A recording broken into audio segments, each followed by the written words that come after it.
O ser humano tem um desejo, ter paz. Essa é uma de suas maiores aspirações. Todavia, nos tempos turbulentos de hoje, parece ser difícil alcançá-la.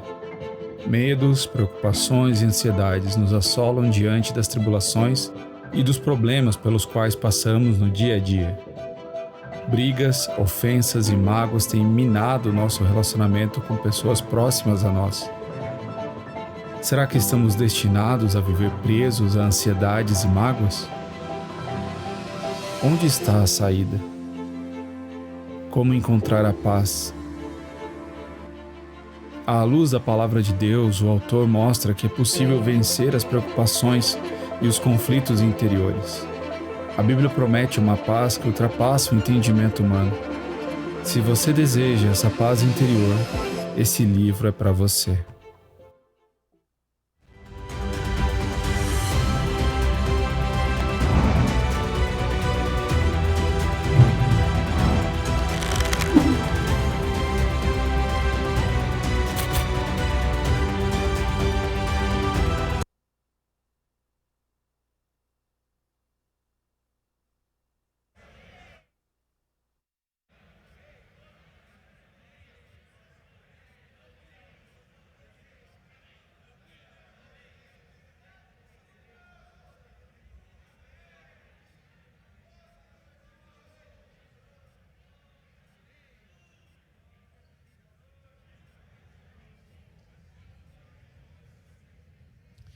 Queridos irmãos e queridas irmãs em Cristo, sejam todos muito bem-vindos para mais uma transmissão do Instituto Vida para Todos.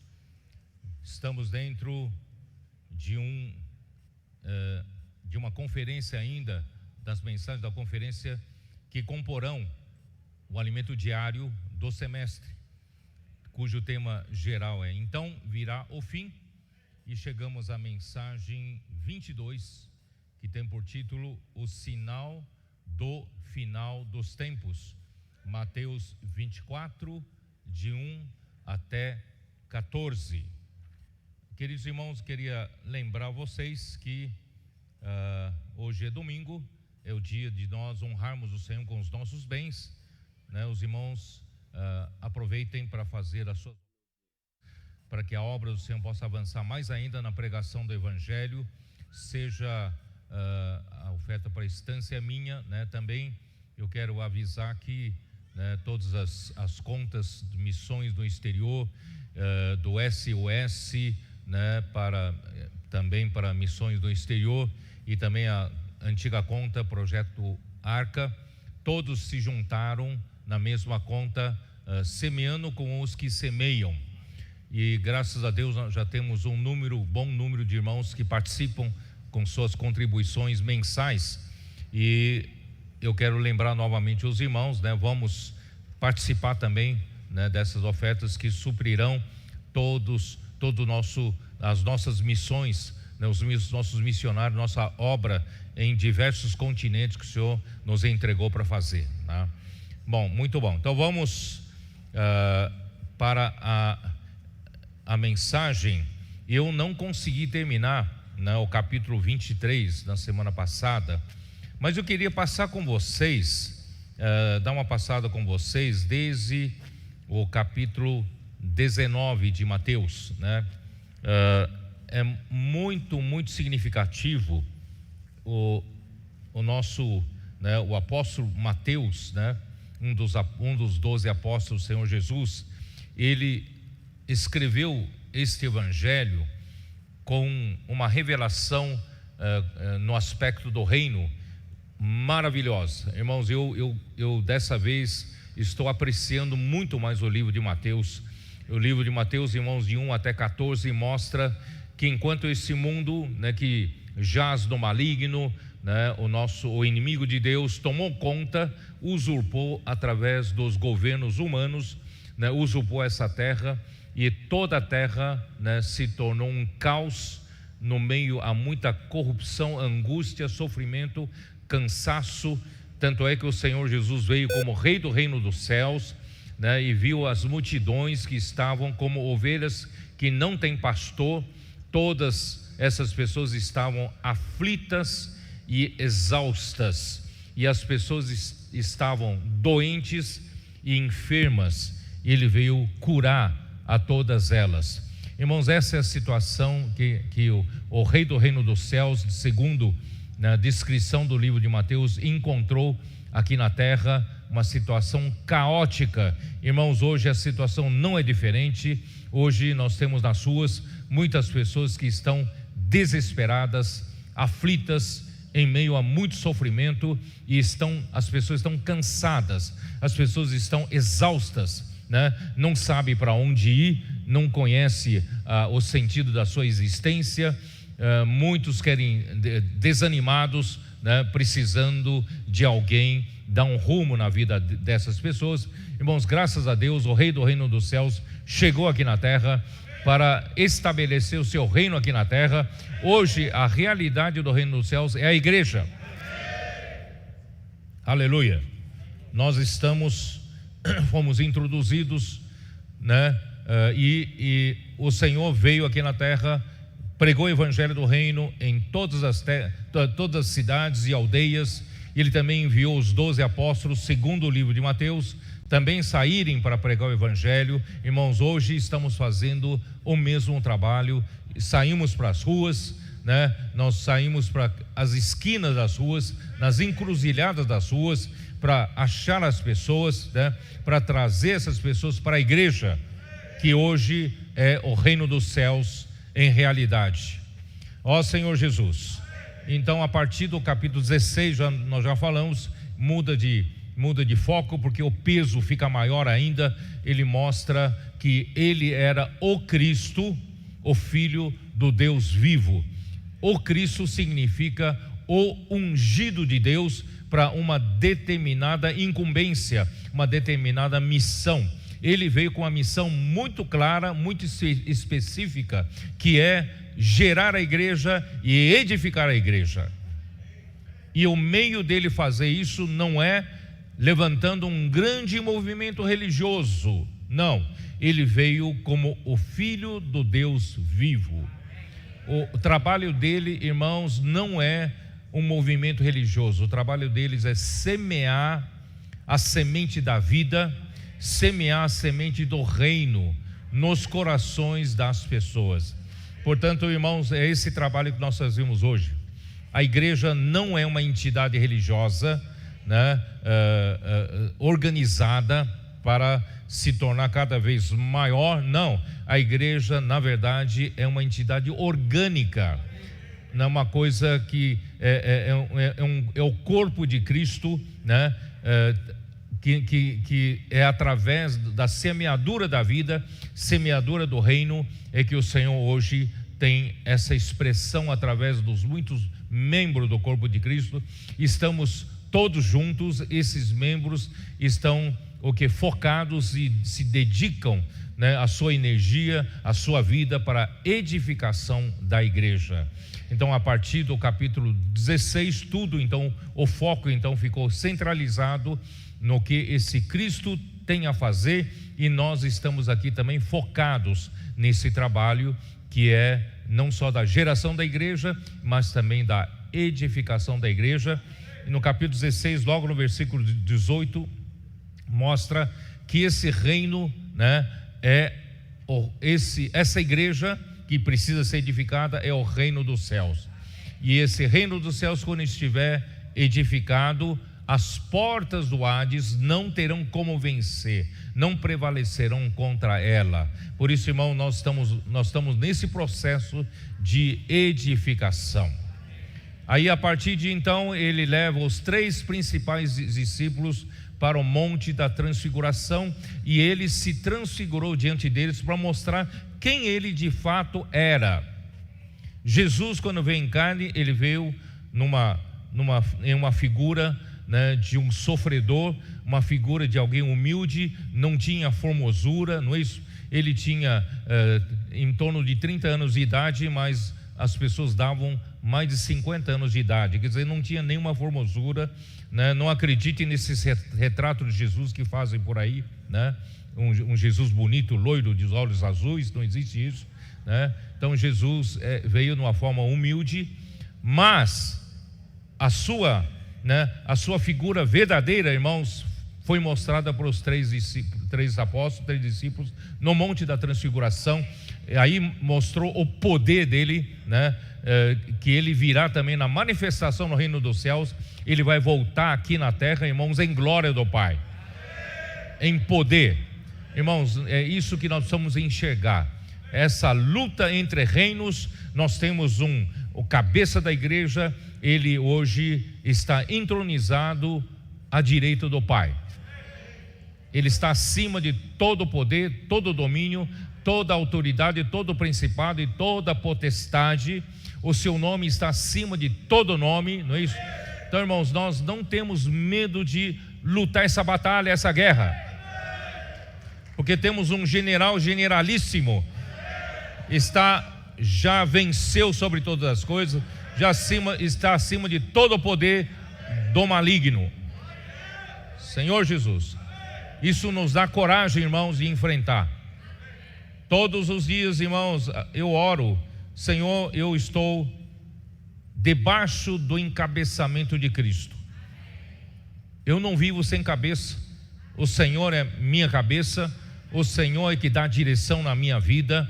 E por outro lado, o Senhor é que me protege. Enquanto eu vivo para Ele, eu luto pelo reino. Ele me protege a minha família, protege os meus.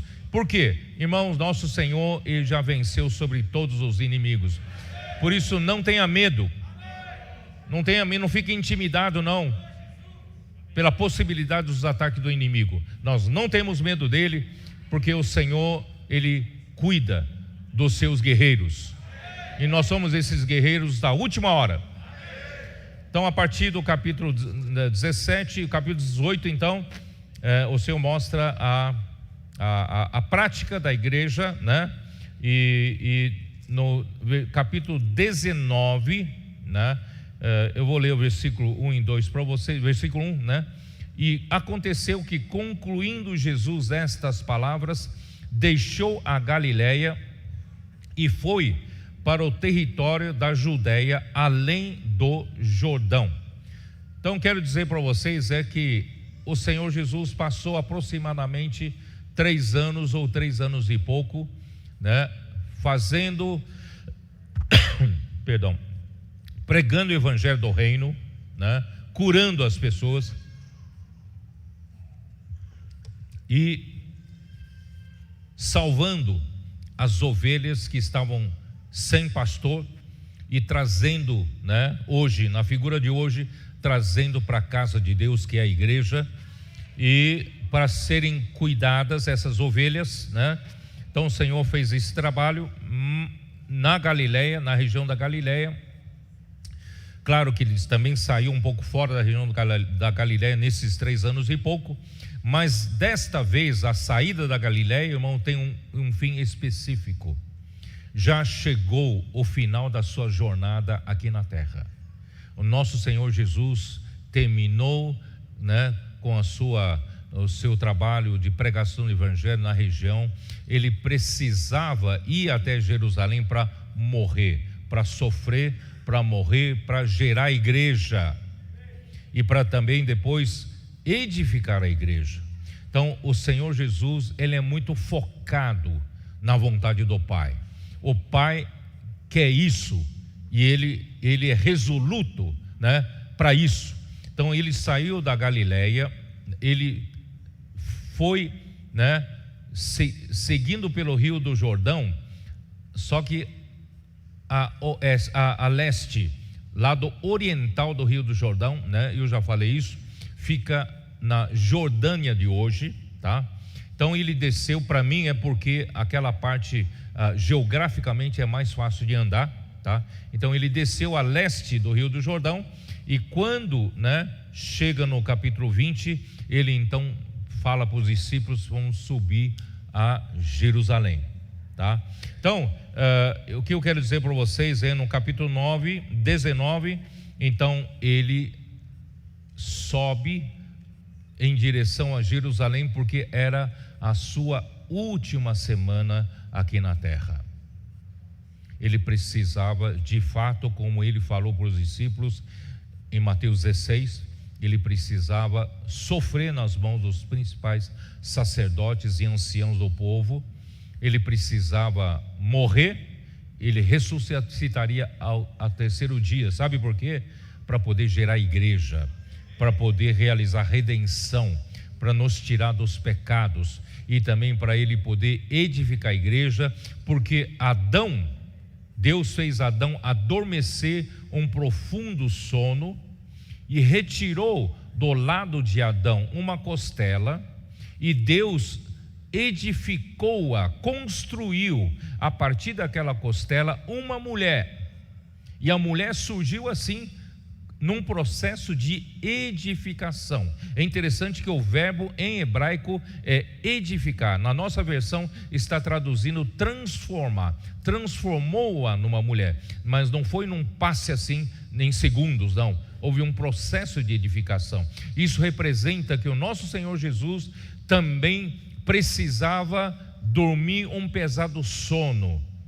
Dormir um pesado sono significa, irmãos, a sua morte na cruz. Jesus precisava sofrer nas mãos dos principais sacerdotes, dos anciãos do povo.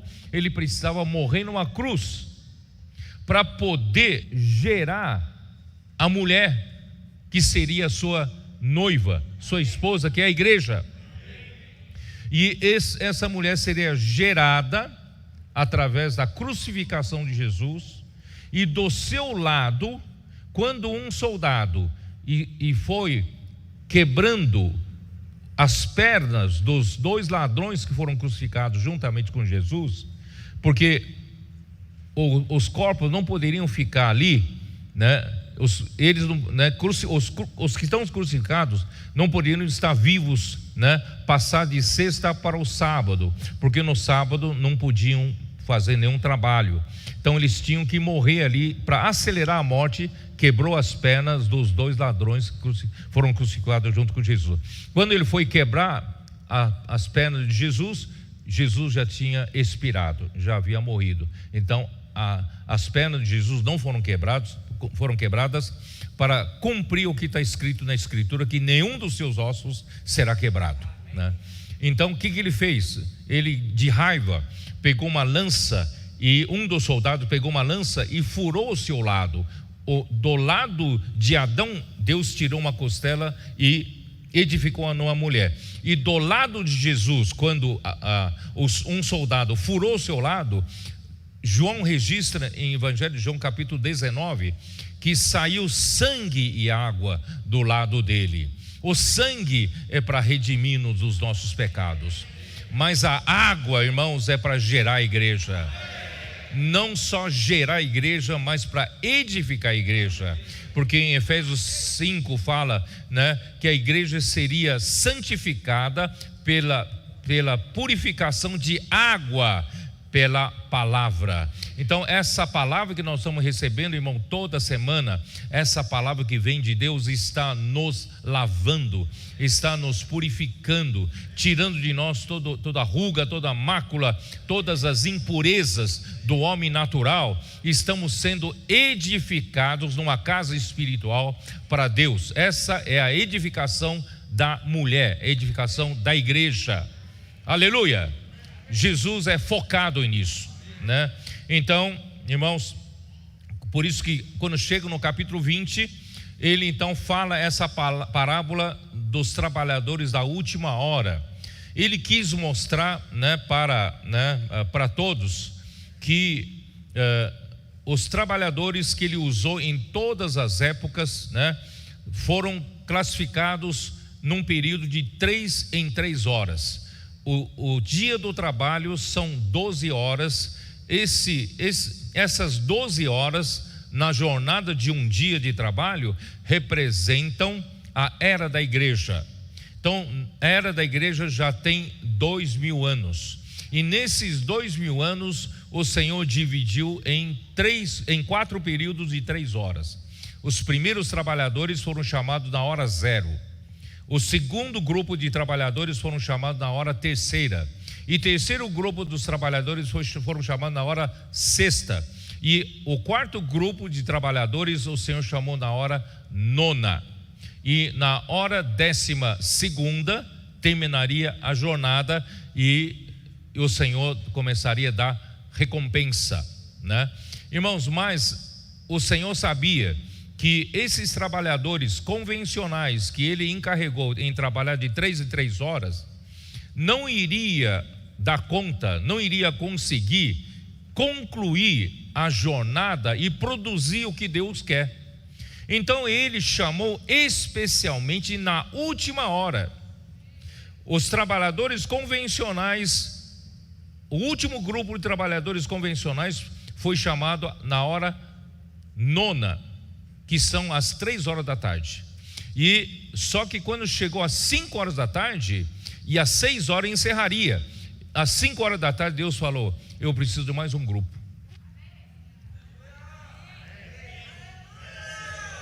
Esse grupo de pessoas não são convencionais. Esse grupo de pessoas precisam ser simples e obediente à minha palavra, porque eles vão vivenciar uma coisa como ninguém viu antes. O meu espírito eu vou mandar os meus 7 espíritos no tempo de Apocalipse. Irmãos, o tempo de Apocalipse já chegou para nós. O livro de Apocalipse é pregado por muitos como um estudo escatológico, estudo do futuro, mas para os trabalhadores da última hora, Apocalipse não é mais um estudo escatológico. Para os trabalhadores da última hora, Apocalipse está sendo vivenciado por nós. Nós estamos vivendo isso. Os 7 espíritos aconteceram entre nós. O Senhor intensificou. Na última hora, Ele precisa intensificar, precisa acelerar o processo. Mas Ele precisa encontrar pessoas adequadas para cooperar com esses 7 espíritos. Irmãos, por isso o Senhor, nesses últimos 5 anos, tem trabalhado na sua igreja de começar a dar atenção para a palavra profética. Vocês perceberam? A palavra profética tem feito toda a diferença. Nesses 20 séculos da história da igreja, irmãos, hoje tem feito diferença. Por isso que eu amo muito esse escritor, nosso irmão querido, que viveu nos anos 1800 e pouco, Andrew Miller. Ele escreveu na sua História da Igreja, seu livro, ali disse para a igreja em Filadélfia, né? Eles têm o quê? Eles têm os tesouros da palavra profética. Irmãos, como é que ele sabe disso? O Senhor deu luz para ele, o Espírito falou com ele.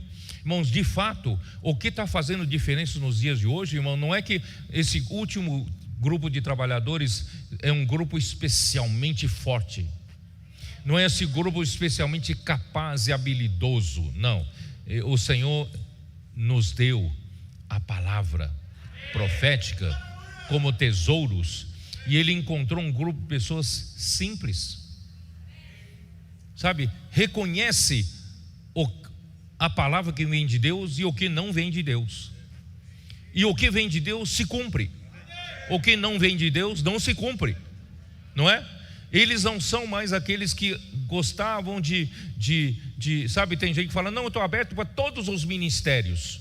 Eu gosto de pregação de vários pregadores, tal. Irmãos, nós não estamos atrás de boas pregações.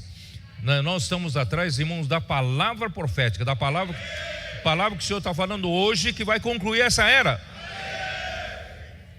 E graças a Deus, irmãos, o Senhor encontrou um grupo de pessoas simples, que não nasceu no Egito. A primeira geração que não conseguiu entrar na terra boa de Canaã nasceu no Egito. Quando no deserto, a cabeça deles era cabeça murmuradora, cheia de porquê disso, porquê daquilo.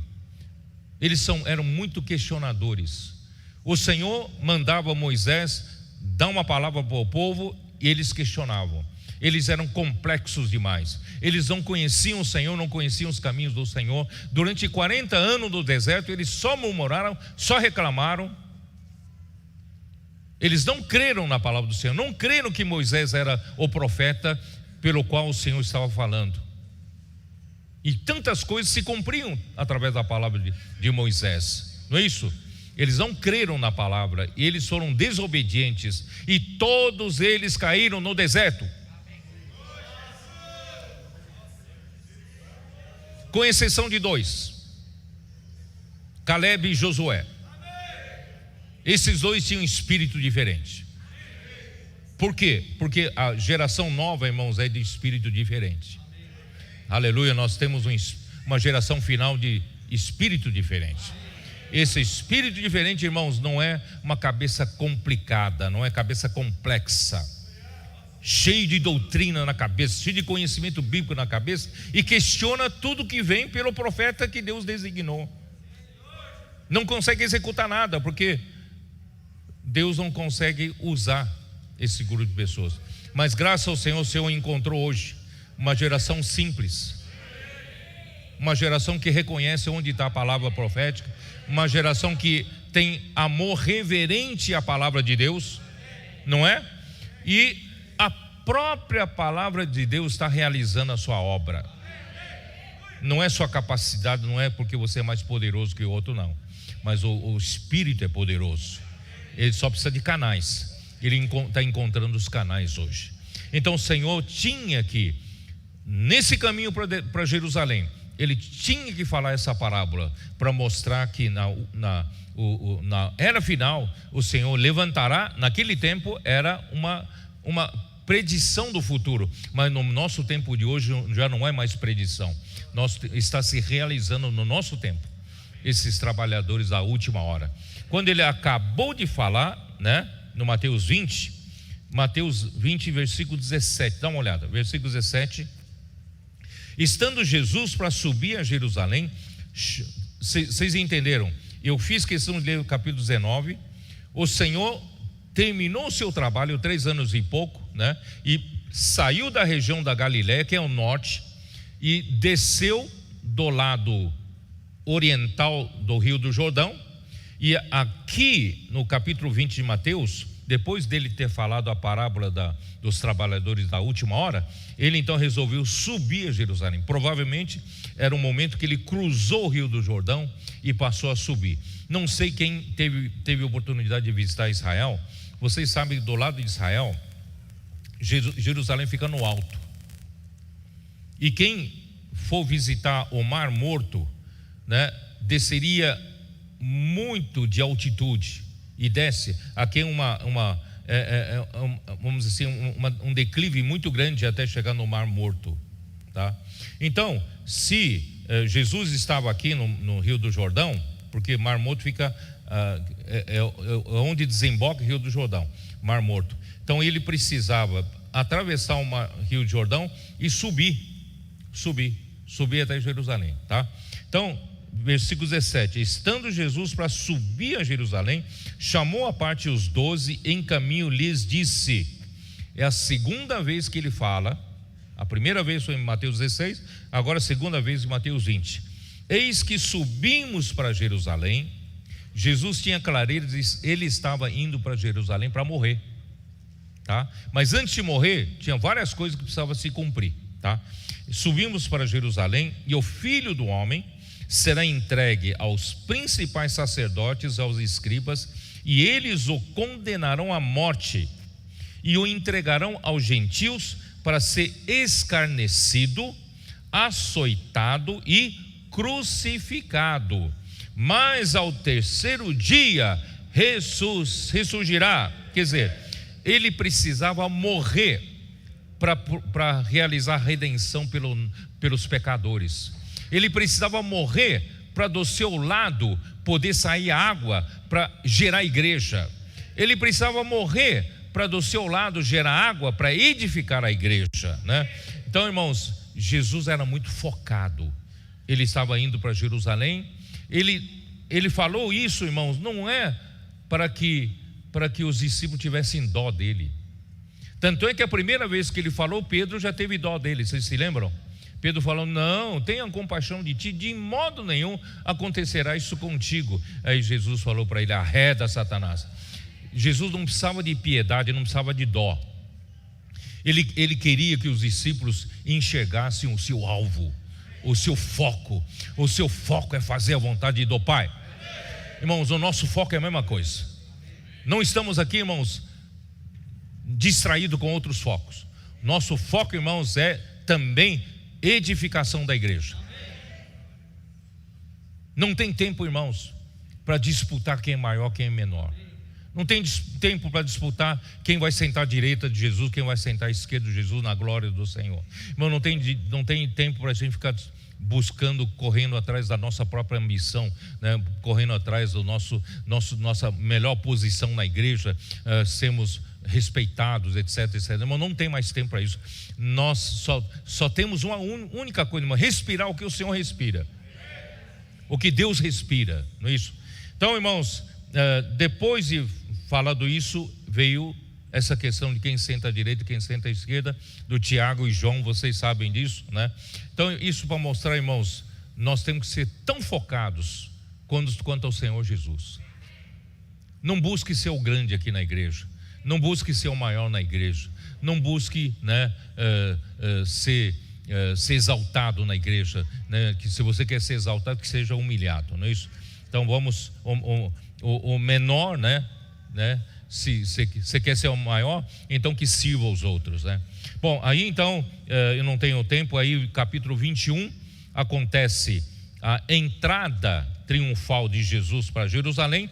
Embora havia muita oposição dos líderes religiosos entre os judeus, mas o Pai determinou que Jesus entraria ainda como rei, ainda que de forma humilde, mas precisava mostrar esse símbolo, né, para o povo judeu, que Jesus é o rei.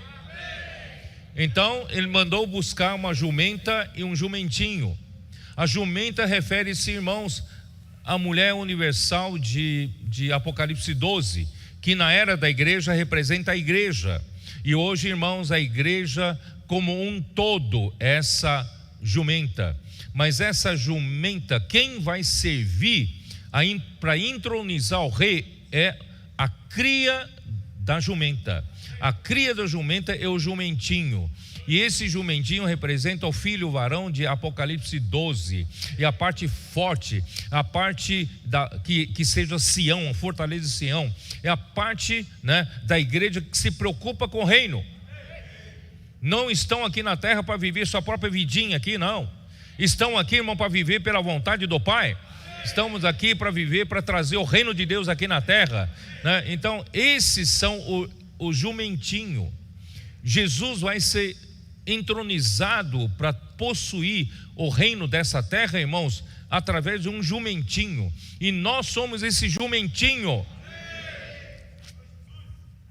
Eu estava falando com os irmãos, graças a Deus nós estamos aqui hoje, o privilégio e honra de ter, né, os irmãos cooperadores, né, do interior de São Paulo, né? Nós estamos tendo muito boa comunhão, né? Tivemos muitas boas comunhões desses dias, né? E, irmãos, graças a Deus, todo o estado de São Paulo, nós estamos trabalhando juntos, uma só obra, não é isso? Estamos, né, reforçando, né, o que o Senhor está fazendo aqui entre nós, né? Graças ao Senhor, o Senhor conseguiu essa unidade entre nós, essa unanimidade entre nós. O Senhor vai ganhar muita força, né, para avançar entre nós, porque o Senhor tem pressa, Ele quer voltar, Ele precisa edificar a sua igreja. Enquanto a gente fica brigando de território, brigando de quem é maior, quem é melhor, irmãos, quem ganha é o inimigo. Então, graças a Deus, o Senhor está nos edificando, né? Cada vez mais nós estamos tendo unidade, mais unanimidade, né? Então, irmãos, ó Senhor Jesus, essa entrada, né, que o Senhor está usando é um jumentinho. Mas eu estava falando para os irmãos, é uma coisa antagônica. O Senhor precisa encerrar essa era, não precisa? E essa era, para encerrar, precisa ser uma coisa grandiosa, porque o mundo é grande, não é isso? Como é que o Senhor vai fazer uma coisa grande, que é encerrar esta era, fazendo a vontade do Pai, edificando a igreja, para poder voltar, sendo que Ele está trabalhando com um jumentinho? Deveria trabalhar com uma mula, né, que o rei Davi montava, uma coisa imponente, poderosa, não é isso? Mas o Senhor está usando um jumentinho. Não é antagônico?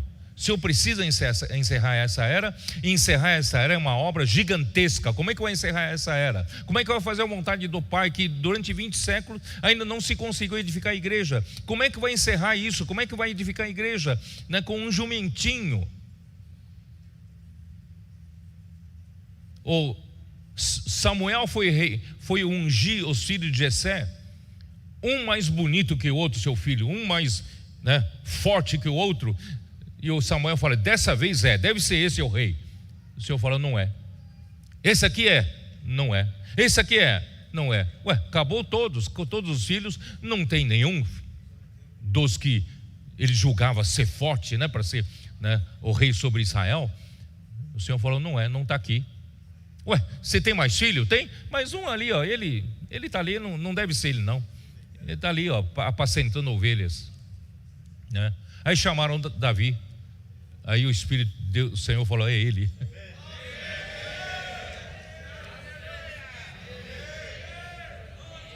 O Senhor não chamou os poderosos dessa terra, mas chamou as coisas desprezíveis, as coisas humildes, o jumentinho.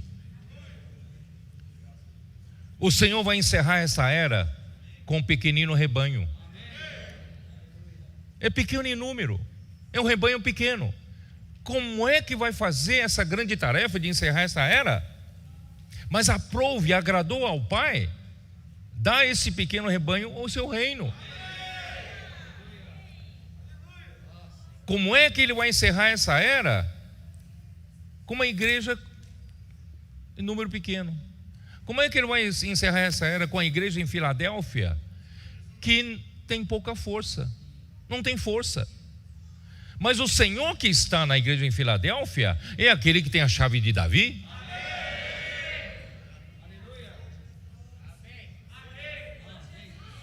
Você sabe que antigamente nos castelos tem aquelas portas enormes, né? Aquelas portas talvez tenham o quê? Tem portas com... Em Jonas, essas portas do castelo devem ter uns 3, 4 metros, né? 5 metros, aquelas portas enormes, certo? A porta é grande, né? Uma pessoa fraca não consegue abrir aquela porta lá, não é isso? Arrombar aquela porta, mas basta ter a chave. O nosso Senhor que está na igreja de Filadélfia é aquele que tem a chave de Davi, que abre o reino. Ele abre e ninguém fechará. Ele pôs diante da igreja em Filadélfia, que tem pouca força, uma porta aberta que ninguém fechará. Irmãos, o Senhor está nos usando. Ninguém dá nada por nós. Quando fala, irmãos, uns 20 anos atrás, né? 20 anos atrás, 30 anos atrás, quando falava dos latinos, quando falava de brasileiros, né? Do Brasil pode vir alguma coisa boa? Em termos da igreja, essas igrejas do Brasil, da América do Sul, são todo fogo de palha. Eles lutam, eles cantam, eles gritam, eles pulam com alegria, mas logo passa. Não tem consistência, não tem solidez. São tudo coisa leviana, né? São tudo como latino. Esse sangue latino é assim. Sabe? Você sabe que tem muita gente que tem esse conceito que o povo alegre não pode ser povo sério. Um povo que realiza coisas superiores. Irmãos, nós podemos ser as duas coisas, né?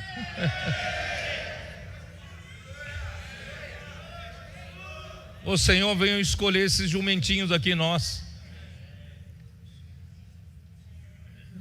Ninguém dá nada para o Brasil, em termos de, certo?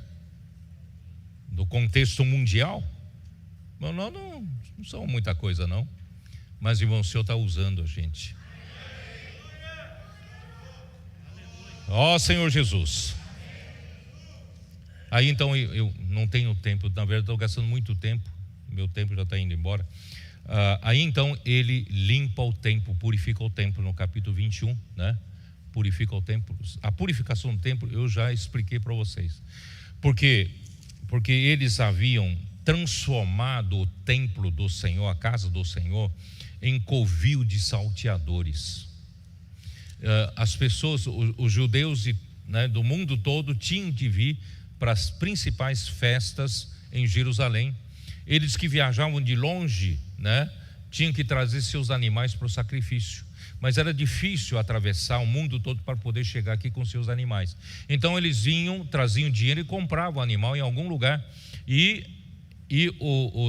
os principais do templo, os principais sacerdotes, tinham essa, como é que fala isso? Um complô, como é que chama? Uma ligação, com os comerciantes que vendiam animais e traziam aqui para serem imolados e oferecidos em sacrifício. Eles ofereciam alguns e a maioria eles guardavam e mandavam de volta aqui para vender de novo. E eles enriqueciam, os líderes religiosos enriqueciam com aquilo. Por isso que o Senhor Jesus chamou de covil de salteadores. Estava assaltando o povo de Deus e se enriquecendo, Então o Senhor, você vê a que ponto chegou, a casa de Israel, a que ponto chegou o povo de Israel. Isso tudo eu estou falando porque eu vou precisar usar isso para vocês. Bom, ó Senhor Jesus. Aí então quando chega, de novo, quando chega no capítulo 22, ele mostra, você vê, Senhor Jesus, ele sabia que ele estava indo de face para morrer, estava indo para Jerusalém para morrer, mas ele não se preocupou com isso, ele não usou isso para as pessoas terem complacência dele, com compaixão dele, não, ele queria fazer a vontade do Pai. E por que ele falou a parábola das bodas? Para mostrar para os discípulos que para o Pai a coisa mais importante é o casamento do seu filho. E ele estava aqui na terra indo para Jerusalém para realizar o sonho do Pai. Se ele não morrer, não teria casamento, porque não teria noiva. Ele tinha que morrer. Ele tinha que morrer, mas ainda não só para gerar a igreja precisa ser edificada. Ainda precisa amadurecer, precisa passar pelo processo de embelezamento. A noiva tem que estar pronta, tem que ser santificada, tem que passar pela lavagem de água, pela palavra. Irmãos, é esse processo que nós estamos fazendo. Então, sabe o que eu quero mostrar para vocês? Que o nosso Senhor, ele é focado para fazer o que o Pai quer, para realizar o sonho do Pai.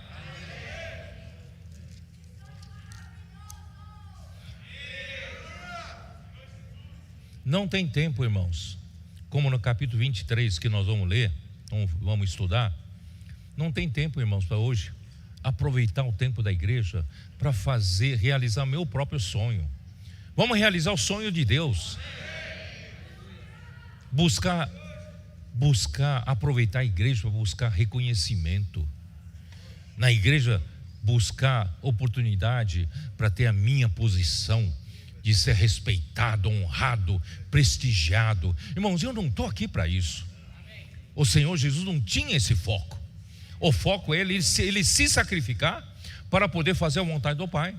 Irmãos, eu gastei todo esse tempo para colocar no coração de cada um aqui, irmãos, esse mesmo foco. Não busque benefício e interesse próprio. Não busque glória para si. Não busque, um troféu, apresentar um troféu para os outros. Irmãos, nós não estamos aqui para isso. Nós estamos aqui, irmãos, tão somente fazer a vontade de Deus. Vamos realizar esse sonho de Deus? As bodas do Cordeiro? Vamos pregar o evangelho? Vamos convidar as pessoas? Trazer essas pessoas para a igreja? Vamos amadurecer essas pessoas? Vamos edificar essas pessoas na igreja? Vamos produzir uma noiva pronta para o Senhor? Irmão, não está muito longe não, vai acontecer logo logo. pelo que nós estamos fazendo, irmãos, essa noiva vai se aprontar. Ó Senhor Jesus. Aí no capítulo 23 é onde eu mostrei para vocês até o versículo 12, né? E isso aí mostra, irmãos, não há tempo mais a gente viver de fachada, viver, sabe, de espiritual de fachada e usar a espiritualidade para ser respeitado, usar a espiritualidade para ser reconhecido, usar a espiritualidade para ganhar prestígio, para ganhar os primeiros lugares, para as pessoas nos chamarem, oh meu mestre, oh meu professor, sabe, para ser exaltado. Irmão, não use isso, não use isso. O Senhor está falando isso dos fariseus, mas vamos aplicar para nós, certo? Não vamos buscar nada disso na igreja não, tá? Vamos estar focado também em fazer o que o Senhor quer fazer. Então agora, irmãos, eu vou entrar no versículo 13, que eu não consegui entrar, tá bom? Ó Senhor Jesus. Aí começa com ai de vós, ai de vós. Vocês sabem que tem 8 ais aqui, ai de vós, tá? Eu vou tentar terminar aqui para poder entrar no capítulo 24, tá? Então aqui, ai de vós, ai, eu vou ler uma nota de King James atualizado sobre ai. Ai é uma expressão de profunda tristeza e indignação da parte de Deus, expressa através dos lábios do seu filho contra a falsidade e hipocrisia dos maiores conhecedores das sagradas escrituras da época. Os fariseus, os escribas, eles eram os líderes do povo, os líderes espirituais do povo. Eles supostamente eram os que mais conheciam as sagradas escrituras, tá? Mas gerou uma profunda tristeza em Jesus. Essa atitude apenas legalista, arrogante, soberba e desprovida de sincero amor a Deus e às pessoas, fazia que os prosélitos, quem eram os prosélitos? Eram pagãos, gentios que se convertiam ao judaísmo. Vendo o exemplo deles, eles faziam dos prosélitos se tornassem ainda piores do que seus mestres e não tivessem verdadeira comunhão com Deus, o Pai, em hebraico Abba. Esses líderes religiosos e juízes de direito, você sabe que ao mesmo tempo que eles eram maiores conhecedores das escrituras, eles eram da área jurídica, da mais alta categoria da área jurídica, né? Porque Israel tem a Constituição, a própria lei de Deus. Então esses conhecedores da lei, eles eram todos do poder judicial, tá? Então esses líderes religiosos e juízes de direito eram tão dissimulados que chegavam a usar suas posições como juristas, né, o Varjão, como eles estavam nesse poder, eles tinham poder de julgar as causas máximas, certo? Eles usavam suas posições como jurista para processar viúvas ricas, para fazer que elas lhes legassem suas propriedades. Está aqui, ó, vamos lá. Ai de vós, escribas, fariseus, hipócritas, porque fechais o reino dos céus diante dos homens, pois vós não entrais nem deixais entrar os que estão entrando. Irmãos, não seja esse tipo de líder. O Senhor está, né, ganhando os trabalhadores da última hora, que pensam fora da caixa, fora da casa, não é isso? Então, e você, se você não for esse trabalhador da última hora, e você ainda não, você não enxergou isso, mas não impeça que os outros pratiquem. Tem gente que não pratica e não deixa os outros praticarem. Eles vão ter que responder pelos seus atos. Se você não enxergou, pede para o Senhor: Senhor, perdão, Senhor, eu não enxerguei ainda, mas eu não quero ser aquele que impeça os outros de praticarem, né? Ai de vós, e fariseus hipócritas, porque devorais as casas das viúvas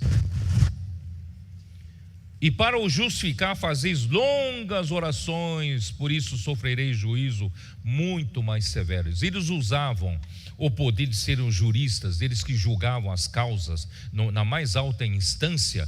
Eles o quê? Eles faziam com que, fazendo de tudo, né, como jurista, fazer com que as viúvas ricas, né, transferissem as suas propriedades para eles. Ai de vós, escribas, fariseus, hipócritas, porque rodeais o mar e a terra para fazer um prosélito, e uma vez feito, o tornais filho do inferno 2 vezes mais do que vós. Vocês fazem com que um judeu se torne um gentil, né, siga o judaísmo, mas pelo exemplo hipócrita de vocês, eles ficam piores ainda, né, depois de seguir. Ai de vós, guias cegos, que dizeis: quem jurar pelo santuário, isto é, nada, mas se alguém jurar pelo ouro do santuário, fica obrigado pelo que jurou. Insensatos e cegos, pois qual é o maior, o ouro ou o santuário que santifica o ouro? E dizeis: quem jurar pelo altar, isso é nada, quem porém julgar pela oferta que está sobre o altar, fica obrigado pelo que jurou. Cegos, pois qual é maior, a oferta ou o altar que santifica a oferta? Portanto, quem jurar pelo altar, jura por ele e por tudo o que sobre ele está. Quem jurar pelo santuário, jura por ele e por aquele que nele habita. E quem jurar pelo céu, jura pelo trono de Deus e aquele que no trono está sentado.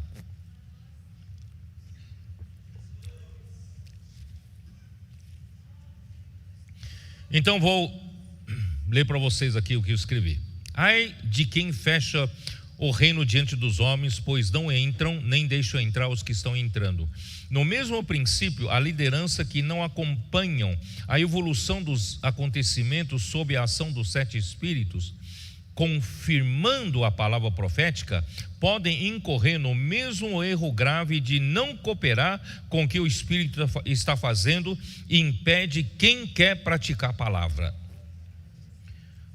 Quanto aos juramentos, eu li tudo agora, vários versículos sobre juramento. Quanto aos juramentos, vou ler uma nota de King James atualizada. No Antigo Testamento, juramentos em nome do Senhor eram obrigatórios em determinadas ocasiões, quando a palavra necessitava de um fiador idôneo ou mesmo diante de um voto. A quebra da palavra empenhada era um ato sujeito às penas da lei. Eu não vou ler, mas vou dar os versículos, vocês podem ler depois. Êxodo 20, versículo 7, Levítico 19, versículo 12, Deuteronômio 19, versículos de 10 até 19. Deus era e é o juiz onisciente de toda a falsidade, tão certo como o Senhor vive. Primeiro livro de Samuel 14:39. Essa ênfase na santidade dos votos ocorria devido à falsidade costumeira entre as pessoas em seus acordos cotidianos. Então, se tornou uma coisa obrigatória entre o povo de Israel, né, no dia a dia, porque eles faziam a coisa e depois não cumpriam. Então se tornou obrigatório o juramento, tá? Jesus ensina que o verdadeiro cristão deve ser autêntico e sincero em suas afirmações, afastando-se de toda ambiguidade e falsidade comuns nesse mundo controlado pelas forças do diabo. Isso tudo é uma nota de King James atualizada, eu li a nota, tá? Então por isso, irmãos, em Mateus 5:37, o Senhor fala: seja porém a tua palavra sim, sim, não, não. O que disto passar, vem do maligno. Irmão, vamos ser sinceros um com o outro. Não precisamos de meias palavras, meias verdades. Irmãos, vamos ser bem sinceros. Sim, sim, não, não. Os irmãos que cooperam comigo, eles têm conhecido o meu jeito de atuar. Eu sou muito sincero, sou muito transparente, mas ao mesmo tempo, irmãos, coração puro, não tenho segundas intenções. Então isso passa segurança para os irmãos, né? O que eu falo não contém um segundo entendimento, segunda intenção. Não, é aquilo. Então, sim é sim, não é não, certo?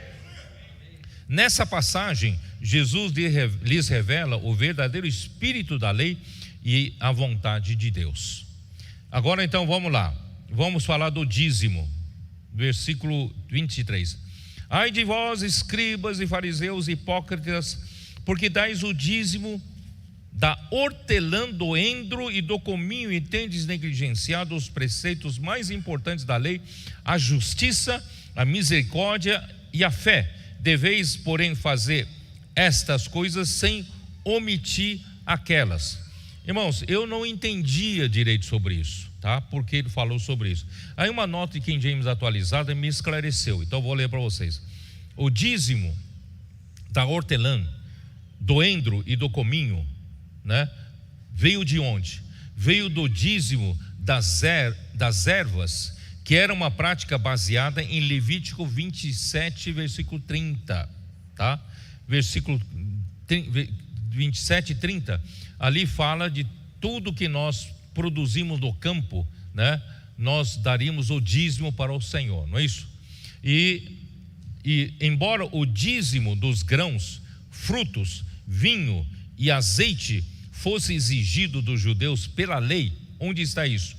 Número 19, 18, pode até anotar, vocês podem ler depois. Número 18, versículo 12, Deuteronômio 14, versículo de 22 a 23. Os escribas e fariseus haviam ampliado a lista dos itens especificados na lei para incluir o dízimo das menores e mais simples hortaliças. Não sei se vocês entenderam. Por exemplo, eu tenho uma fazenda, eu produzo soja, eu produzo trigo, não é isso? Produzo grãos, e geralmente a produção é grande, não é isso? A produção é grande, e eu tenho que separar o dízimo desses grãos para ofertar ao Senhor. É muita coisa. Vocês entenderam o espírito da coisa? É muita coisa. Então os fariseus incluíram as hortaliças de pouco valor, e ficam enfatizando que eles dão um dízimo de hortelã, dízimo, né, de um endro, sabe, em coisas assim, de coisa para tempero, e guardam o dízimo do trigo, o dízimo do cereal, o dízimo da soja, que é grande demais. Vocês entenderam? Eu não entendi esse versículo, agora estou entendendo, né? Então eles inventaram isso, tá? Então eles inventaram o quê? Eles dão dízimo de quê? Eles não dão dízimo de trigo, né? Eles dão dízimo de hortelã, dízimo de endro e do cominho, né? É como se você desse dízimo de quê? Vocês aqui no Brasil usa muito o quê? Na pizza vocês gostam do orégano, não é isso? Como se desse o dízimo de orégano. Quanto você usa de orégano? Não é isso? Irmão, assim, é mesquinharia para com o Senhor, não é isso? Então, irmãos, aí se esquecem, né, da parte mais importante da lei, que é a justiça, a misericórdia e a fé. E versículo 24: guias cegos que coais, né? Coais o mosquito, engolis o camelo. Ai de vós, escribas, fariseus, hipócritas, porque limpais o exterior do copo e do prato, né? Eles foram reclamar que os discípulos de Jesus não lavavam as mãos para comer, né? Então eles eram cheios dessas coisas legalistas, né? Mas não cuidam do interior. Mas esses por dentro estão cheios de rapina e de intemperança. Fariseu cego, limpa primeiro o interior do copo, para que também o seu exterior fique limpo. Ai de vós, escribas e fariseus hipócritas, porque sois semelhantes aos sepulcros caiados. Sepulcro, que são o quê? São os... o sepulcro é feio, mas se você pintar, né, naquele tempo não tinha tinta de hoje, era cal, né? Então sepulcro caiado, né, que por fora se mostram belos, mas interiormente estão cheios de ossos e mortos e de toda imundícia. Assim também vós exteriormente pareceis justos aos homens, mas por dentro estáis cheios de hipocrisia e de iniquidade. Ai de vós, escribas, fariseus, hipócritas, porque edificais os sepulcros dos profetas, adornais os túmulos dos justos, e dizeis: se tivéssemos vivido nos dias de nossos pais, não teríamos sido seus cúmplices no sangue dos profetas. Mal sabe, eles que mataram Jesus, né? E dizeis, e assim contra vós mesmos testificais que sois filhos dos que mataram os profetas. Enchei vós, pois, a medida dos vossos pais, serpentes, raça de víboras, como escapareis da condenação do inferno? Por isso, eis que eu vos envio profetas sábios e escribas. A uns matareis e crucificareis, e a outros açoitareis nas vossas sinagogas, e perseguireis de cidade em cidade, para que sobre vós recaia todo o sangue justo derramado sobre a terra, desde o sangue do justo Abel até o sangue de Zacarias, filho de Baraquias, a quem matasses entre o santuário e o altar. Em verdade vos digo que todas essas coisas hão de vir sobre a presente geração.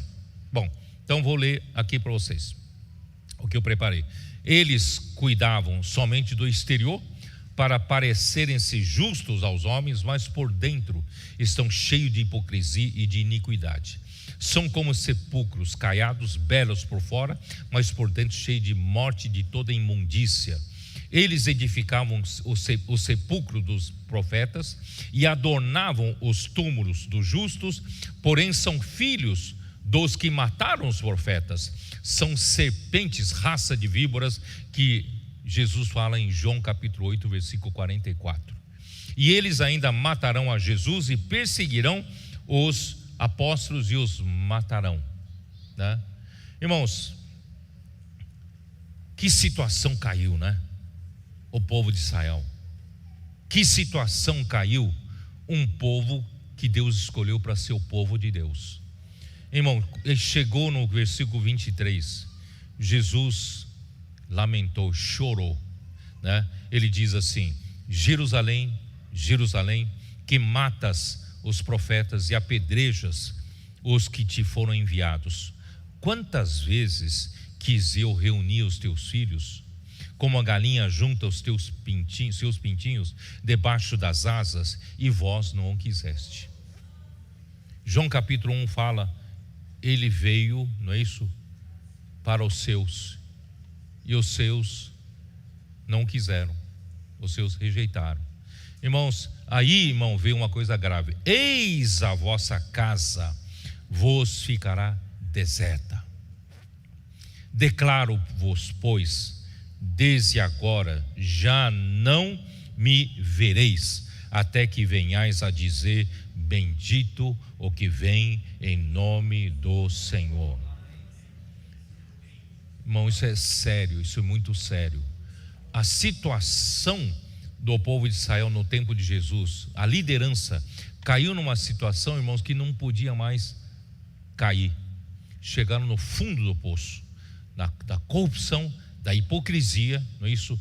Da mera fachada, né, de espiritualidade, mas não tinham nada por dentro. Então, irmãos, Jesus teve que abandonar essa casa. O templo, irmãos, que Jerusalém era a queridinha de Deus. Jerusalém era o lugar que Deus escolheu, o único lugar que Deus escolheu para pôr o seu nome, não é? E Deus, em Jerusalém, Ele mandou edificar o templo, e a glória do Senhor encheu o templo quando foi edificado, e Deus passou a fazer do templo um lugar de habitação da sua glória. Mas agora chegou nessa situação, Deus não pôde fazer outra coisa senão se retirar do templo e se retirar de Jerusalém. Jesus, então, era a última vez que olhava para Jerusalém. Aí o que ele fez?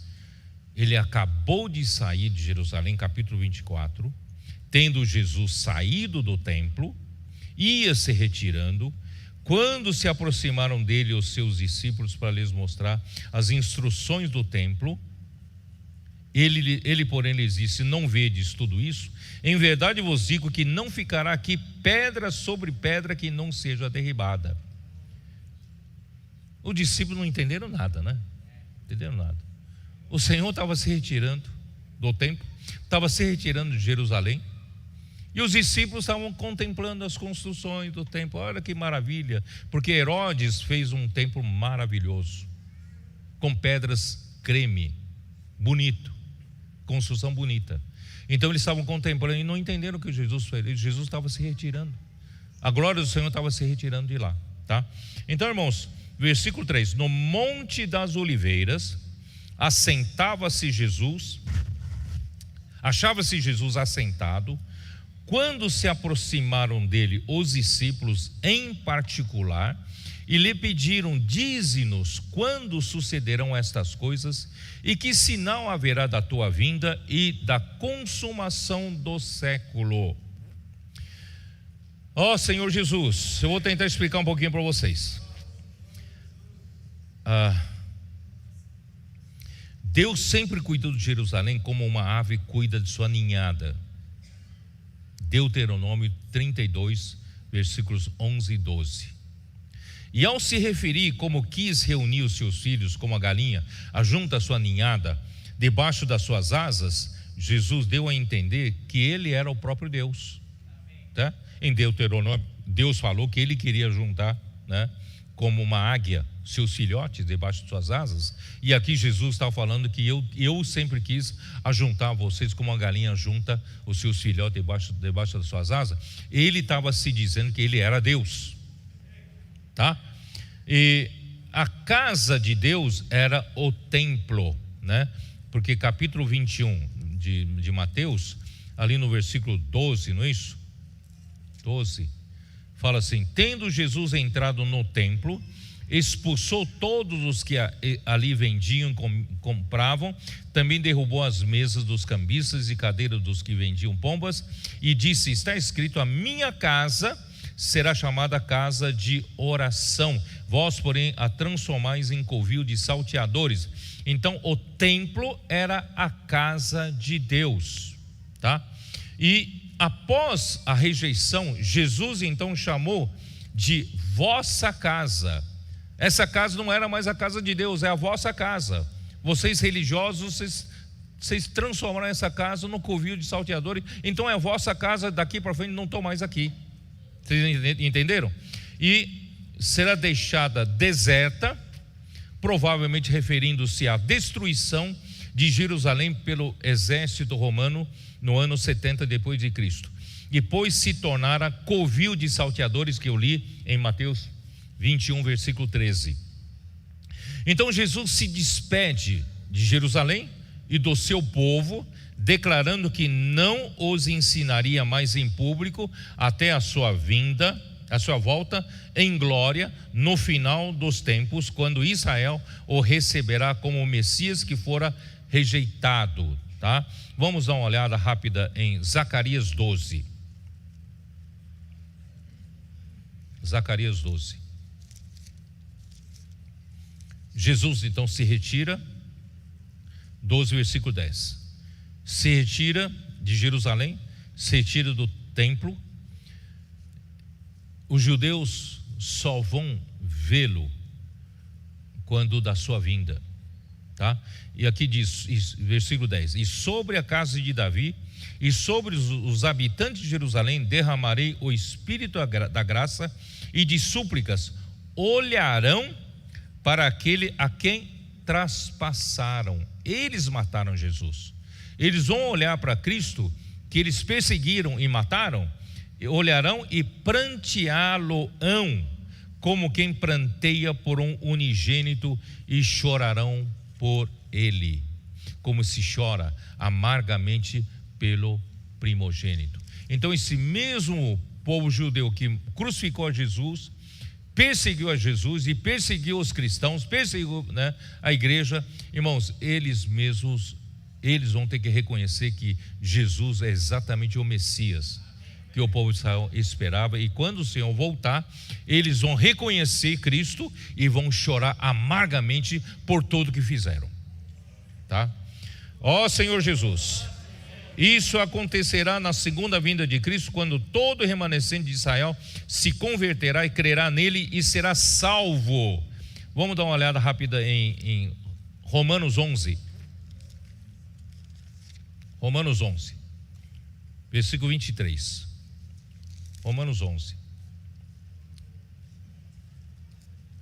Eles também, se não permanecerem na incredulidade, serão enxertados, pois Deus é poderoso para os enxertar de novo. Eles foram separados da boa oliveira, mas Deus é poderoso para enxertar de novo, né? Mas, né, no versículo 26, e assim, versículo 25 diz assim: porque não quero, irmãos, que ignoreis este mistério, para que não sejais presumidos em vós mesmos, que veio endurecimento em parte a Israel, até que haja entrado a plenitude dos gentios. A plenitude dos gentios, irmãos, é a era da igreja, tá? E quando terminar a era da igreja, que nós estamos no finalzinho, irmãos. Vamos produzir a edificação da igreja. Estamos no finalzinho da plenitude dos gentios, né? Do gentil. E o que acontecer? E assim todo Israel será salvo, como está escrito: virá de Sião o libertador, e ele apartará de Jacó as impiedades. Deus ainda vai salvar, irmãos, os restantes que se converterão a Deus e serão salvos. Romanos 9, versículo 27, né? Romanos 9, versículo 27 diz assim: mas relativamente a Israel, dele clama Isaías: ainda que o número dos filhos de Israel seja como a areia do mar, o remanescente é que será salvo, porque o Senhor cumprirá a sua palavra sobre a terra, e cabalmente, né? E em breve. Isaías 10, 21. Está bem próximo, viu, irmãos?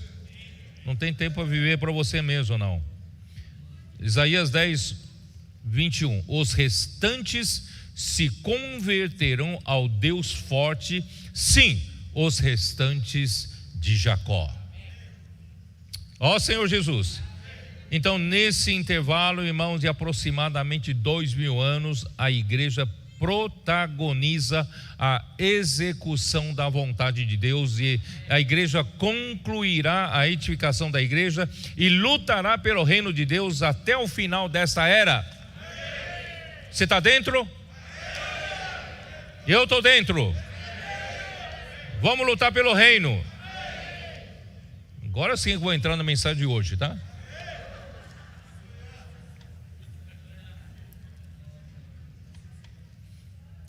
Oh Senhor Jesus.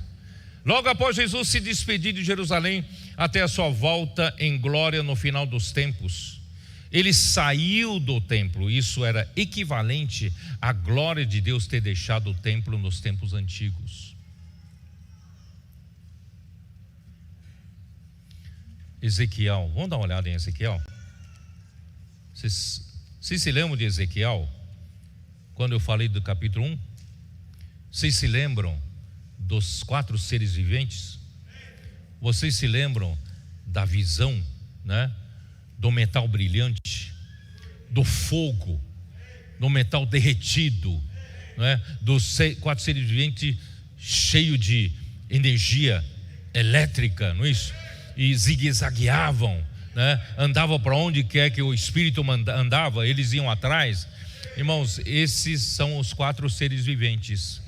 E onde estavam os 4 seres viventes, irmãos, ali estava a glória de Deus, porque sobre os 4 seres viventes, vocês se lembram? Estava o trono de Deus. Vocês se lembram? Que havia uma coisa semelhante ao firmamento. Vocês se lembram daquilo? Ao firmamento. E ali estava o trono de Deus, tá? Vamos agora olhar para esse aqui é o capítulo 8.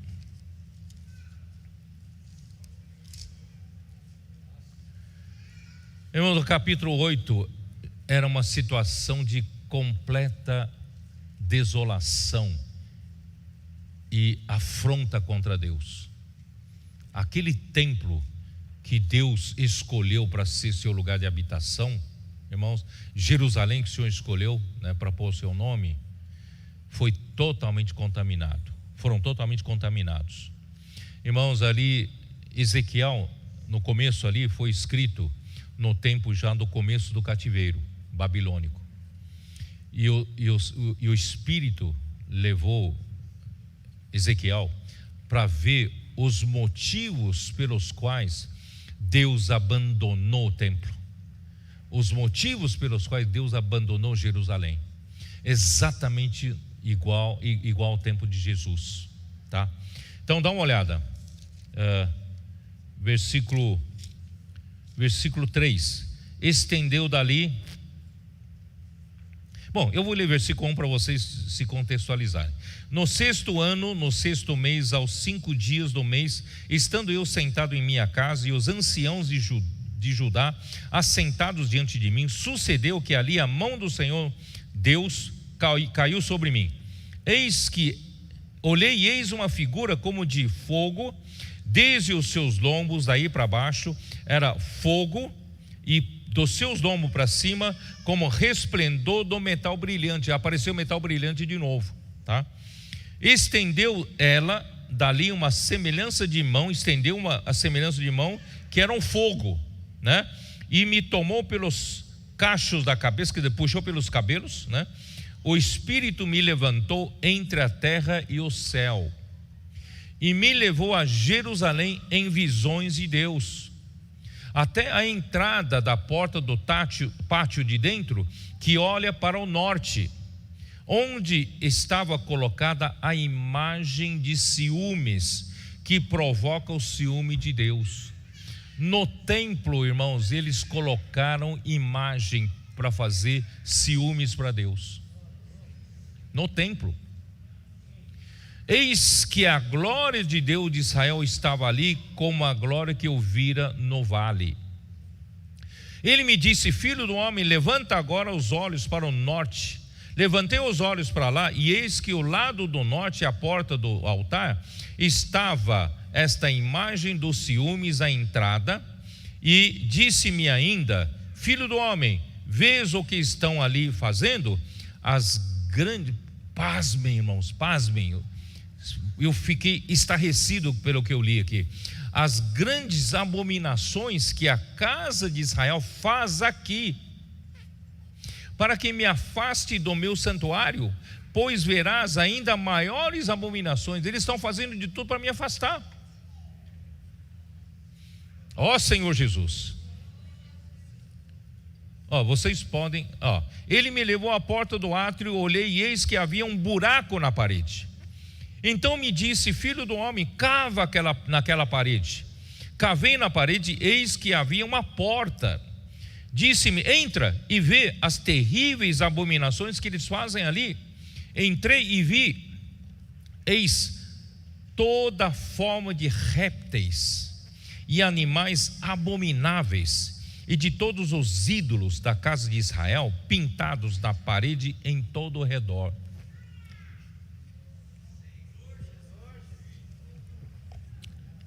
Arrepia até meus pelos hoje, só de ler isso. 70 homens dos anciãos da casa de Israel, 70 homens, como Janias, filho de Safã, que se achavam no meio deles, estavam em pé diante das pinturas, tendo cada um na mão o seu incensário, oferecendo incenso para essas pinturas de abominação, imagens pagãs. E subiu o aroma da nuvem do incenso. Então me disse: viste, filho do homem, o que os anciãos da casa de Israel fazem nas trevas. Quando Jesus falou que vocês transformaram a casa do meu pai em covil de salteadores, o que a liderança estava fazendo na época de Jesus era isso aqui, exatamente isso. Eram os anciãos, irmãos, estão fazendo em oculto. Essas negociatas aconteciam tudo aos ocultos, para se fortalecer em poder e também em dinheiro. Ganhar muito dinheiro no tempo de Jesus. Mas aqui era abominação mesmo, eram ídolos, eram imagens, tá? Cada um nas suas câmaras, pintadas de imagens. Você sabia que entre os 70 anciãos, cada um tinha a sua câmara? Cada um adorava um deus pagão, uma deusa pagã.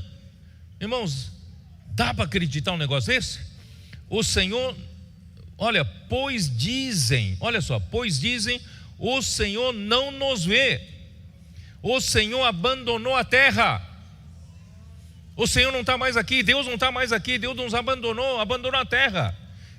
Ó Senhor Jesus, disse-me ainda, tornarás a ver maiores abominações que eles estão fazendo. Levou-me à entrada da porta da casa do Senhor, que está no lado do norte, e eis que estavam ali mulheres assentadas, chorando a Tamuz.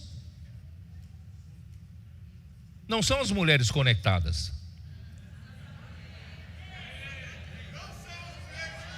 São as mulheres que estavam adorando a deusa Tamuz. Que horrível!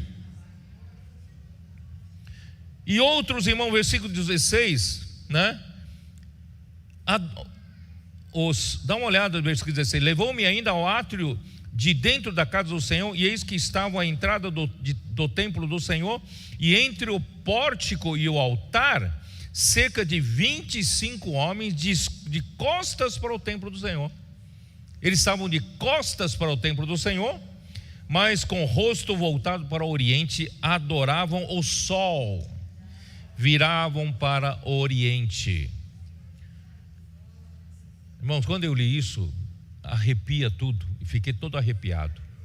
Irmão, a que ponto pode ter caído? Aí, irmão, o que aconteceu? Capítulo 9, eu não tenho mais tempo, capítulo 9, versículo 3. A glória do Deus de Israel se levantou do querubim sobre o qual estava, indo até a entrada da casa, e o Senhor clamou ao homem de linho, e tinha um estojo de escrevedor à cintura. Aí vai no capítulo 10, tá? Vocês podem ler todos esses capítulos, eu não tenho tempo agora. Capítulo 10, versículo 18. Então saiu a glória do Senhor da entrada da casa e parou sobre os querubins. A glória do Senhor não está mais no templo. Saiu do templo, parou em cima dos querubins, né? Versículo 11. Versículo 11 é aquele versículo 11 que vocês estão vendo no alimento diário, sobre eis que eu darei, né? Dar-lhes-ei um novo coração, um espírito novo, porém dentro dele. Bom, isso aqui na verdade se refere, o cumprimento se refere na igreja. Na igreja, cumpriu na igreja. Aí quando chega no versículo 22, então os querubins elevaram as suas asas, e as rodas os acompanhavam, e a glória de Deus de Israel estava no alto sobre eles. Então se retirou. Olha o versículo 23. A glória do Senhor subiu do meio da cidade e se pôs sobre o monte que está ao oriente da cidade. Que monte é esse? Que monte é esse? Monte das Oliveiras. Jesus, no final do capítulo 23, ele abandonou o templo, abandonou Jerusalém, certo? Aí ele saiu com seus discípulos, subiu para onde? Monte das Oliveiras. Então essa profecia de Ezequiel, irmão, da glória do Senhor, que saiu, se retirou de templo, da casa de Jerusalém, do templo em Jerusalém, e pairou sobre o Monte das Oliveiras. Exatamente a trajetória de Jesus. Vocês perceberam ou não? Jesus parou aqui do lado do Monte das Oliveiras, olhando para Jerusalém, tá? eu vou mostrar uma foto que nós fomos em 2017, novembro de 2017, visitar Israel. Nós estávamos do lado, no Monte das Oliveiras, né? Onde eu estava, os irmãos estavam aqui em cima, né, sentados, ouvindo minha explanação.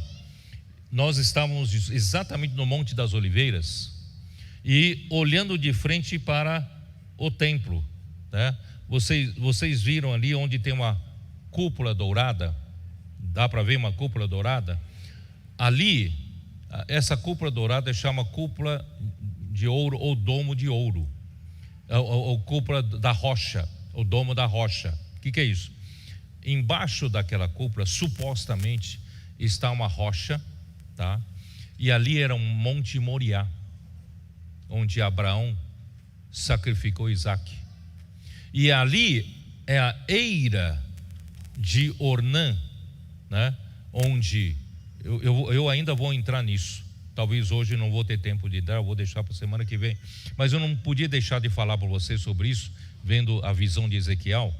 Irmãos, aquilo foi a eira de Anã que Davi, depois que ele levantou o censo e Deus trouxe castigo para o povo de Israel, e ele então pediu para o castigo recair sobre ele, né? Aí então ele foi e aí cessou a praga. Ele então foi oferecer sacrifício na eira de Ornã, mas ele não podia sacrificar sobre a eira de Ornã se não tivesse comprado. Então ele comprou de Ornã comprou essa eira e edificou o templo em cima dessa eira. E é exatamente onde Abraão sacrificou Isaque. E Davi mandou Salomão edificar o templo em cima dessa, na eira de Ornã e no Monte de Moriá, onde foi feito tudo isso. Vocês estão entendendo? Então Jesus olhou para aquilo ali, só que estava tudo corrompido. Então a glória do Senhor saiu de lá e veio para Monte das Oliveiras, onde nós estamos, tá? Nós estamos aqui nesse Monte das Oliveiras, irmãos. Se vocês olharem, o que separa o Monte das Oliveiras e o templo, aqui existe um vale. Esse vale é o vale de Cedron. Esse vale onde será travada a última batalha de Armagedon. E ali Israel será encurralado, né? Eles vão sofrer muitas perdas, encurralado, e o Senhor vai pisar com os dois pés sobre esse monte onde nós estávamos. Um pé ao norte, para lá é norte, para cá é sul. Onde está o templo, ali na verdade não é templo, tá? Onde seria o templo, ali é ocidente, tá? E onde está Monte das Oliveiras é oriente, né? Do lado de cá é oriente. E Jesus Cristo, para salvar o povo de Israel nos últimos tempos encurralado, o Cristo ele vai estar pisando nessa monte onde nós estávamos, um pé ao norte, que é para lá, e um pé ao sul, e vai fender esse monte e vai criar um vale, que eles vão fugir do templo de Jerusalém para oriente, para cá é oriente, tá? E então eles vão ser salvos ali. Os remanescentes vão invocar o nome do Senhor. É nesse lugar, tá? Então, irmãos, Jesus então abandonou o templo, abandonou Jerusalém, veio aqui no Monte das Oliveiras, né, para explicar para os discípulos quando será o tempo do fim, né? Aí no versículo 3, vou ler de novo. No Monte das Oliveiras achava-se Jesus assentado, quando se aproximaram dele os discípulos em particular e lhe pediram: dize-nos, quando sucederão estas coisas e que sinal haverá da tua vinda e da consumação do século? Então, capítulo 25, capítulo 24, capítulo 25 é uma explicação de Jesus sobre essa pergunta, tá bom? Então vamos deixar para semana que vem. Mas hoje eu queria deixar para vocês bem marcado, irmãos, estamos no final dos tempos. Estamos bem no limiar. Deus não tem mais outra geração com que contar. Deus precisa contar com essa geração, porque se essa geração não cooperar, Ele vai ter que levantar uma outra geração. E a preparação de uma geração leva 40 anos. Deus então vai perder 40 anos, ter que trabalhar de novo uma outra geração em 40 anos, porque a geração que Deus preparou para entrar na terra boa de Canaã, Ele preparou em 40 anos. E também o ministério do irmão Dong durou 40 anos de preparação, preparando-nos. E agora, irmãos, nós não temos direito de falhar. Não temos direito, irmão, de retroceder. O Senhor precisa desse jumentinho. O Senhor precisa desse pequeno rebanho. Simples, obediente, ama a palavra profética, sabe que tudo vem pela palavra, e o Senhor realiza a sua obra pela palavra, sabe da sua condição real. Somos de espírito contrito, somos de espírito arrependido, somos da geração que reconhece que não temos em nós a capacidade, não somos melhores que ninguém, nós somos apenas canais, vasos de misericórdia, para que o Espírito, através da palavra, possa fazer a sua obra. Irmãos, Deus teve que abandonar o templo, teve que abandonar Jerusalém, temporariamente Israel, mas Ele ainda ama esse povo. Deus ainda vai restaurar esse povo, Ele ainda vai salvar os remanescentes. Mas isso tudo acontecerá, irmãos, quando a igreja cumprir o seu papel. Quando a igreja não terminar, não concluir essa era, né? Edificando a igreja, tendo uma noiva preparada, depois lutar contra o anticristo, falso profeta, e contra os exércitos dos 10 reis de Apocalipse, irmãos, o Senhor não poderá voltar, e não acontecerá a salvação dos remanescentes de Israel.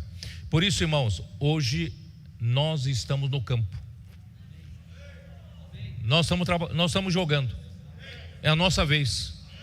Se você ainda está na plateia, vai para o campo, né? Se você ainda está só assistindo, certo?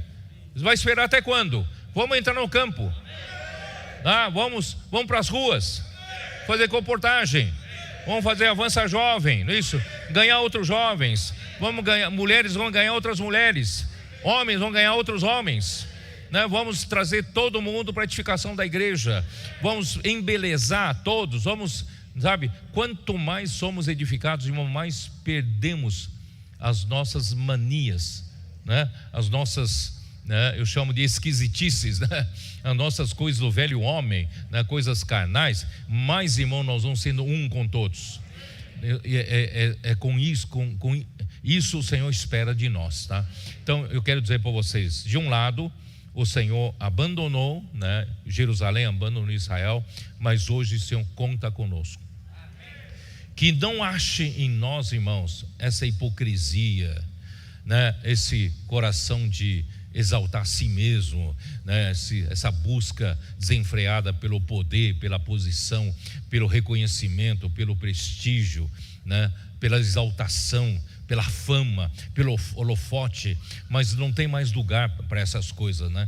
Que o Senhor possa encontrar em nós todos focados como Jesus era focado, né, em executar logo o que falta fazer. E o que a gente tem que fazer, irmão? Não precisa fazer grandes coisas, ouvir a palavra, obedecer a palavra e praticar a palavra, né? Seja simples, faça só isso, irmãos. A obra do Senhor vai ser feita, né, pela palavra proferida, né, por Ele nessa era nossa. Que o Senhor, irmãos, faça de nós desses desprezíveis. Nós somos desprezíveis, humildes, né? Jumentinhos, e pequeno rebanho. A igreja de Filadélfia, que tem pouca força, o Senhor nos usa, irmãos, para introduzir o reino, introduzir a manifestação do reino dos céus. Amém. Deus abençoe vocês. Amém.